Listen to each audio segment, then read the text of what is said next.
La plupart des enfants du divorce l'avouent, ils ont énormément souffert de la séparation de leurs parents.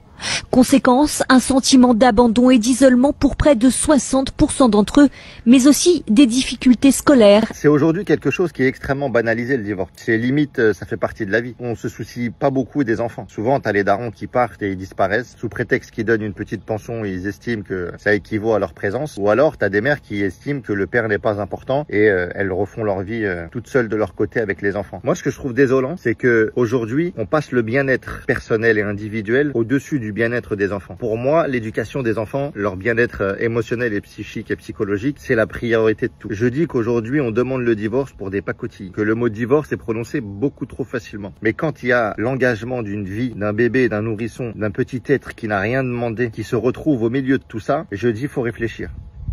Je dis, votre couple, il est si dégueulasse que ça. Est-ce que les problèmes que vous avez ne sont pas résolvables avec la visite d'un psychologue de couple qui pourrait éventuellement expliquer à l'un ou à l'autre que tes problèmes, c'est de la merde, que t'as pas de problème en fait, que c'est des problèmes de riches, que tu regardes trop les réseaux sociaux et que tu idéalises un peu trop le mariage. C'est possible aussi. Mais en tout cas, pensez aux enfants avant tout.